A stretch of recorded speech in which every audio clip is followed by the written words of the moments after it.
Bismillahirrahmanirrahim. Assalamualaikum warahmatullahi wabarakatuh. Alhamdulillahirabbil alamin. Alladzi hadana li hadza wa ma kunna linahtadiya laula an hadanallah. Wa asyhadu an la ilaha illallah wahdahu la syarikalah wa asyhadu anna Muhammadan abduhu wa rasuluh.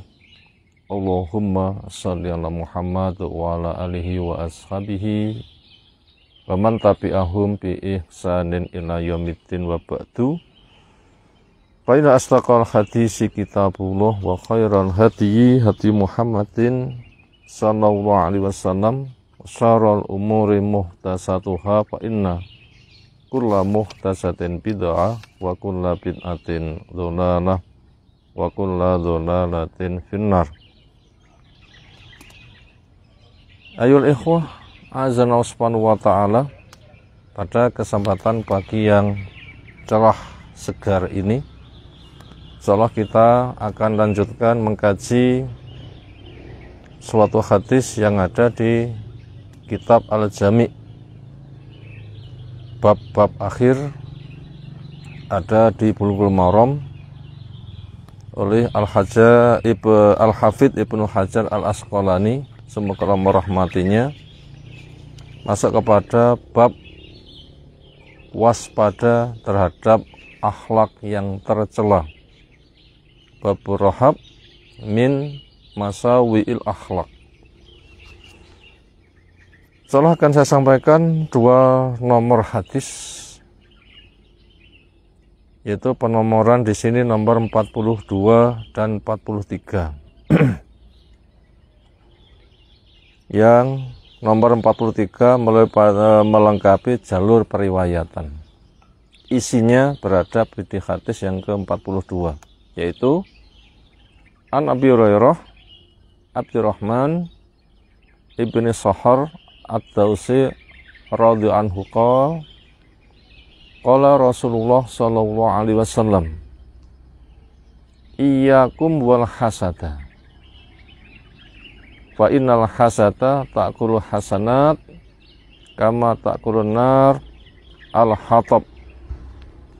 Iyyakum artinya naqsudukum, saya bermaksud terhadap kamu. Wal hasada artinya iyyakum wal hasada, ijtanibu al hasada, jauhilah sifat hasad. Fa innal hasada, maka sesungguhnya hasad itu yakul hasanat, akan memakan kebaikan, merusak kebaikan. Kama ta'kulun naru al-hataba, sebagaimana api memakan kayu bakar. Akhrajahu Abu Dawud, mengeluarkan hadis ini Imam Abu Dawud, semoga Allah merahmatinya. Dari beberapa jalur periwayatan, nilai hadis ketika diteliti kaitan dengan para perawi, banyak disimpulkan jalur-jalur yang dhaif. Tapi sebagiannya juga ada yang sahih, misalnya di dalam Al-Jami' As-Shaghir nomor 2893 dikatakan sahih. Dan juga di Targhib wa Tarhib pada juz yang keempat halaman 30 dikatakan sahih atau hasan atau bahasa yang semisal. Di dalam Takhrij Sunan Abu Dawud yang ke-4903 dikatakan hasan li ghairi, baik karena ditopang dengan jalur yang lain. Kemudian pada hadis yang ke-43 oleh Ibnu Majah min hadis Anas nahwu, hadis yang riwayat Ibnu Majah dari Anas dengan isi yang semisal. Ayol ikhwah azan subhanahu wa ta'ala, kesimpulan hadis di atas bisa diambil pelajaran sebagai petunjuk akhlak buat kita semuanya. Pertama, kita pelajari dulu, kalau kita sebut kata akhlak sering penyebutannya bersama suluk. Kalau begitu, akhlak itu apa? Suluk itu apa? Suluk adalah ketika orang menempuh jalan kehidupannya sebelum berangkat cari ilmu dulu, sehingga nanti jalannya bisa baik. Karena secara umum kita dapat bimbingan dengan ilmu, bila tidak nanti rusak. Pesan Allah Ta'ala, wala taqfu ma laisa laka bi ilmun. Kamu jangan melangkah di mana kamu tidak punya ilmu. Lebih-lebih ibadah, hukum asal itu haram, baru boleh dikerjakan ketika ada ilmu, itu ilmu syar'i dengan manhaj yang benar. Itulah Al-Quran, ditafsirkan dengan sunnah yang sahih, dipahami, diamalkan sebagaimana para sahabat radhiyallahu anhum. Itu makna suluk. Adapun akhlak mananya profil, artinya ketika melangkah, berbuat, bergaul, maka itu berdampak pada lingkungan. Bila akhlaknya baik, berarti dampak ke lingkungan juga baik. Bila akhlaknya buruk, maka dampak ke lingkungan juga buruk. Tentunya orang Islam itu akan memberikan dampak lingkungan dengan kebaikan, karena sebagaimana istilahnya, sebagaimana dipesankan Nabi SAW, al-muslimu man salimal muslimun milisanih wayatih. Orang dikatakan Islamnya benar ketika lingkungannya dia terjun di situ, mereka selamat dari gangguan tangan dan lesannya. Demikian juga mukmin, pesan Nabi SAW, la yu'minu ahadukum hatta ya'mana jaru min bawaikihi. Tidak sempurna keimanan satu di antara kamu sampai tetangganya aman dari gangguan kejahatannya. Itu tadi cerita tentang suluk wal akhlak. Berikutnya, ketika kita beri judul dari pembahasan di atas, yaitu tentang hukum hasad. Pelajaran pertama, kita mengenal apa makna ghibthah dan juga apa makna hasad serta apa hukumnya. Kenapa di sini disebutkan dengan ghibthah? Karena di sebagian hadis ghibthah menggunakan bahasa hasad. Misalnya, la hasada illa fisnatain. Tidak ada hasad kecuali kepada dua hal.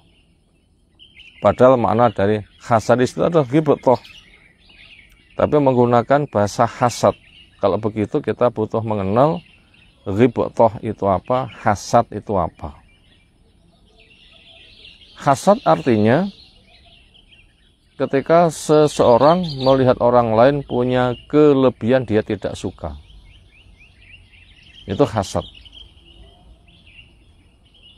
Kemudian ketika dia mengupayakan untuk punya semisal yang dimiliki orang lain, itu berpotensi merusak.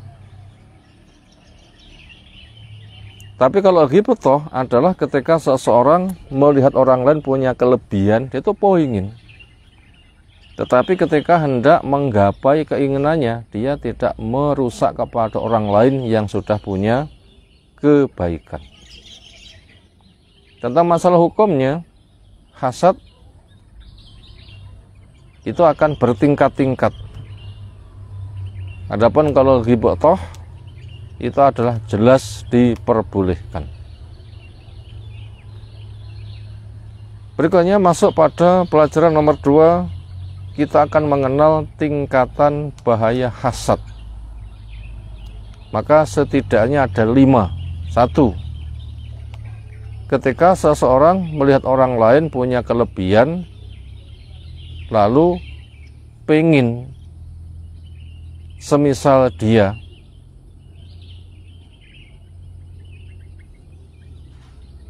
ketika melihat orang lain punya kelebihan, dia pengen dan tidak suka kepada orang lain, tapi hanya sebatas dirasa, itu enggak mengapa. Kenapa? Karena apa yang ada pada unek-unek seseorang itu ketika belum diungkapkan, entah pakai lisan maupun perbuatan, masih dipendam saja maknanya, itu enggak masalah, enggak dituntut. Karena dituntut ketika sudah diucapkan, diperbuat. Itu tingkatan hasad pertama. Yang kedua, ketika melihat orang lain punya kelebihan tidak suka, lalu terungkap di dalam perbuatannya, entah itu ucapan maupun perbuatan dengan berungkap sana sini yang punya nada miring, nah itu baru dosa. Nanti kadar dosanya ya sebagaimana dampak dari apa yang ia perbuat. Dampaknya luas ya dosanya besar, dampaknya kecil ya dosanya kecil. Kemudian yang ketiga, apabila tidak suka melihat orang lain dapat kelebihan, lalu dia merusaknya, ini lebih gede lagi dosanya. Lalu yang keempat, ketika melihat orang lain punya kelebihan tidak suka, dia merusaknya, lalu ketika orang rusak, kepemilikannya diambil, lebih dosa lagi. Lalu yang kelima, ketika melihat orang lain punya kelebihan, dia tidak suka, bukan sebatas merusak, bukan sebatas mengambil alih, bahkan siap hancur-hancuran. Yang penting orang lain yang dapat kelebihan, yang punya kelebihan itu mengalami kehancuran. Aku hancur-hancuran ke opo-opo. Yang penting dia harus hancur. Nah, ini model iblis. Dia akan rela disiksa karena hukuman, dilaknat. Yang penting Adam harus hancur, anak turunnya, sampai itu bersumpah, fa bi izzatika la ughwiyannahum ajma'in. Ya Allah, demi maha perkasamu, anak Adam akan saya sesatkan semuanya. Wah, ini raja hasad yang amat sangat bahaya. Bisa dibilang ini merupakan dosa pertama yang ada di permukaan bumi, walau alam. Sehingga akhirnya iblis merongrong menggoda para Nabi Adam sampai tergoda, dan Nabi Adam pun juga terpleset sehingga kena hukuman, akhirnya diturunkan. Walaupun Nabi Adam pun juga istighfar, tobat, dan diterima oleh Allah Subhanahu wa Ta'ala dengan segala hikmahnya dari peristiwa di atas. Berikutnya masuk pada pelajaran yang ketiga, solusi agar selamat dari bahaya hasad. Yang pertama, agar masing-masing orang menyadari bahwa dirinya itu punya kelebihan dan punya kekurangan. Ini supaya masing-masing diri sadar. Semuanya, Allah itu maha adil. Karena makhluk dicipta itu berjodoh. Pasti masing-masing diri itu punya kelebihan dan punya kekurangan. Maka untuk itu kelebihannya kembangkan. Berkarya sambil memohon pertolongan kepada Allah. Adapun kekurangannya benahi. Belajar untuk jadi orang baik. Ini solusi pertama. Kita menyadari masing-masing orang itu punya kelebihan dan punya kekurangan. Solusi nomor dua, supaya tidak terbawa bahaya hasad. Jangan sampai terbawa pemandangan luar, tetapi gali potensi diri sendiri. Walaupun kita memandang sana sini boleh, memang punya mata, tetapi kita wajib mampu mengendalikan. Bila ada pemandangan luar itu menarik, kita jangan terbawa bila menyeret kepada bahaya. Lihat orang lain punya kelebihan, tidak suka, lalu merusak, ini yang dimaksud. Jangan terbawa kepada pemandangan luar, tetapi gali saja potensi diri dengan berpikir kalau dia punya kelebihan, saya pun juga punya kelebihan. Kembangkan saja kelebihan yang berada pada diri sendiri.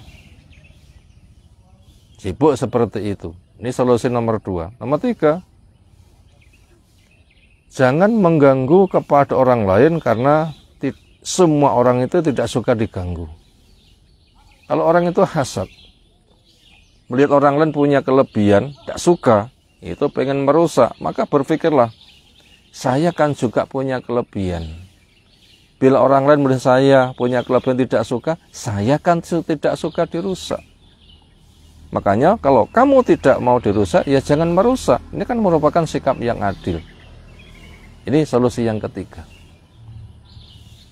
Solusi yang keempat, kembangkan ghibthah dan lomba di dalam kebaikan. Ini solusi yang keempat. Kembangkan ghibthah dan lomba di dalam kebaikan. Sebagaimana depan sudah kita sampaikan, ghibtah itu apa? Ghibtah adalah ketika seseorang melihat orang lain punya kelebihan, poingin. Nah, keinginannya itu ditempuh dengan cara yang wajar tanpa merusak pada orang lain.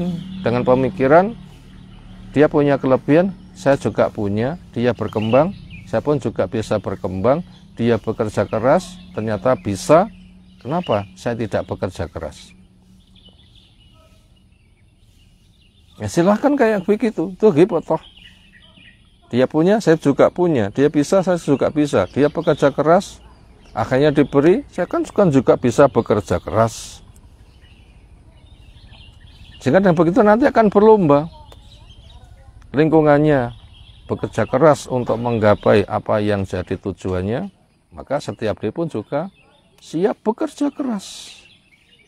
Sambil memohon kepada Subhanahu wa ta'ala, ya Allah berilah.